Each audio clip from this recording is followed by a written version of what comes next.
Hey everyone, welcome back for part 3, activity-based costing. So this is what the chapter is named for. We're finally getting to it. So we did the single factory overhead rate, we did the multiple factory overhead rate, and now we're doing activity-based costing.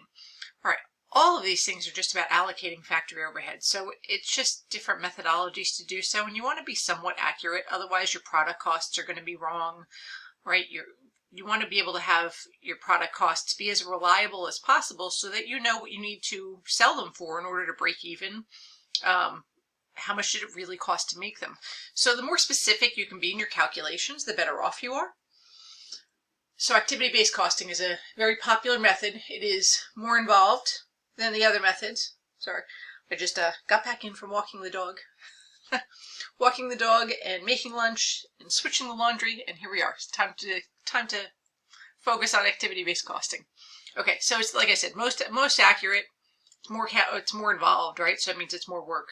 I grabbed these lines from your chapter, just so you can kind of read through them in their words. And the idea is that you break down the business or the production of your product into the different activities. Okay, 5 activities, 20 activities, however many activities are relevant for making your product, and you use those activities and how much it costs to run those activities, and you allocate that to the products. Okay, so I include this graphic.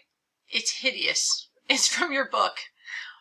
It's overwhelming to look at, but if you just take a step back from it, the idea is you have the total overhead cost of the business. And let's say you only have 3 main activities to make your product and get it out the door for sale. The idea is that, I'm sorry, you're making 5 products here, but you only have 3 activities. The idea is how much does product A have used of activity 1, how much goes to B, how much C, D, E, right? If activity 2, how much goes to each one? So you're allocating to the products based on the activities, all right? And how much of each one do they use? I think it's easier to show this with math, so we're going to jump right into the problem for that Wake Coffee. All right, here's our third Wake Coffee example. Now I'm going to scroll up so you see everything, but realize these are the answers, okay? It's not exactly the way I did it is not exactly the way your book presents it, but it's because this is the way I see it in my head. All right, so I'm going to hang on a little bit off the page here. I'll go down 1 click. No, I don't want to lose everything. Okay, perfect. Wake Coffee manufactures 2 products, same coffee that we've been making here, standard coffee and deluxe coffee, okay? Total factory overhead, $60,000 for the year. That's been the same for all the problems. But now we've broken it into activities, and there's only 3 activities in this example.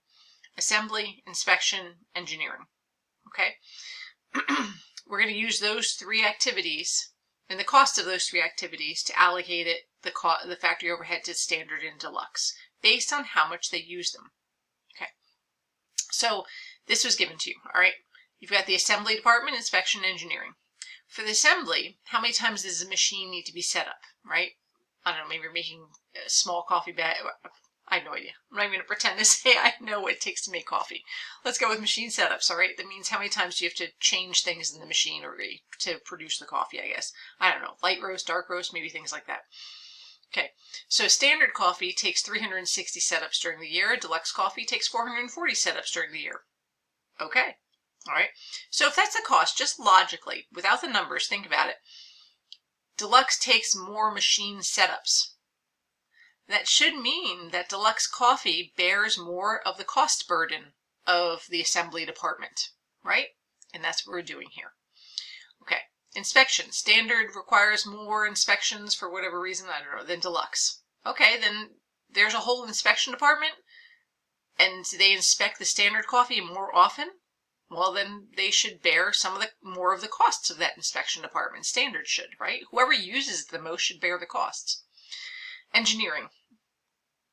I don't know. I can't even think of what would be involved in redesigns for coffee. But, okay, so 12 to 18, right? Deluxe coffee requires more engineering. If that's the case, then they should bear some more of the burden for that department or that activity. Okay, so that's what we're looking at here. How do we decide how to allocate costs? Well, it's going to be how much are they using it, and however much they're using it should be how we allocate the costs. All right, so let's just take a look at standard here. Standard assembly, we said that they have 360 setups out of a total of 800 setups. So I'm just going to prorate that, right? 360 over 800, right? 360 over the total of how many there are throughout the year, times the cost of that department. The cost of that department is $20,000. So they should bear the burden of $9,000 for running the assembly area, the assembly activity. Inspection, same kind of thing. 220 out of 400 total inspections are related to standard, so 220 out of 400 times the cost of running that inspection department, $28,000. It's $15,400. Engineering, same thing, 12 engineering, because we're only looking standard, right? 12 out of 30 inspection, or sorry, out of engineering designs, redesigns, 12 out of 30 times the cost of that activity of $12,000. So we add these three together, and that is the total factory overhead that gets allocated to the standard coffee. All right. Now the deluxe is just the opposite of that, right? The deluxe had 440 out of a total of 800. And the cost of running that department was $20,000. And so that's $11,000 when you multiply that out. Now, it's no mistake that $11,000 and $9,000 are $20,000, right? The total cost of the department. 9 are going to standard, 11 are going to the deluxe. That makes sense. Deluxe uses it more, so they should bear more of the cost burden. Inspection, same thing, 180 out of 400 now, times the $28,000 for that activity, $12,600.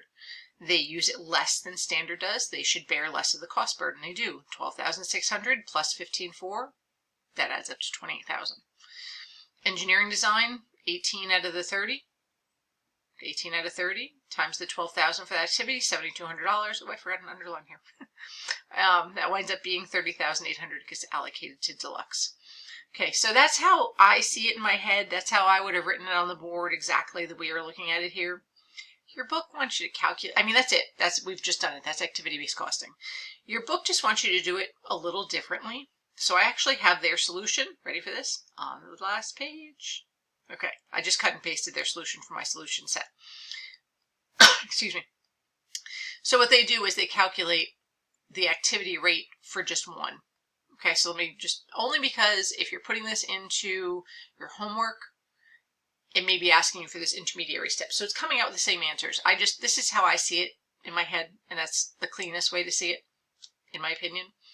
But I'll show it to you the way they have it. All right, I'll do the math that way too, or at least explain it.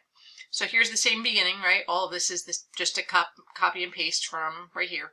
Okay, so it's just the same thing. That top part.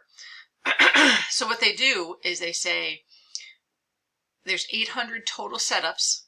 The cost of running the assembly department, let's go back up. The cost of running the assembly department is $20,000. So $20,000 to run the department, divided by the 800 that there is. Ready? We'll calculate that. I should probably have the calculator up on screen, right? I can do that. Hang on, let me pause it. All right, I'm back with my calculator. So I've got $20,000 for the assembly. That's how much the entire department costs. Divided by 800 total setups throughout the year. It's $25 per setup. Okay, so you can figure out the cost for just one and then multiply it times however many you use. It was $25 a setup, and the standard used it for 360 setups, so $25 times 360. There's the $9,000. So you could do it that way too. You could come up with, it's like a two-step process then. Come up with an individual rate for just one and then multiply it times however many that each product takes. So the same thing here. I'll just show you inspections real quick, and I'll call it at that point. Inspections were $28,000, and the total number of inspections during the year were 400. So let's clear this. Clear.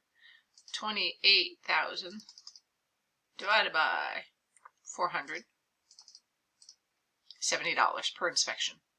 So $70 per inspection, and standard used it for 220. So times 220. 15,400. Okay, and you can do the same thing. $70 inspection times 180, 70 times 180, 12,600. Okay, and you can make sure the totals add up. So it's just a different way of presenting it. I don't know. From my many years in accounting, I would do it like this, but whatever works for you. All right, so let me close that up. That's it. That's the end of the chapter. Oh, there is a section in the chapter on service-based, activity-based costing. Yeah, we're not going into that. This was enough. It's the same thing. It's just that you can, in fact, use activity-based costing for service businesses. That's fine. Whatever, there's no difference. It's just you're not making products. Instead, you're supplying a service to somebody. So no need to get into the math on that. It's the same as this. We're going to stop here. I really care about product costing at this point. So just you knowing that that is a possibility for service is all that I want you to take away. Okay, have a great day, everybody.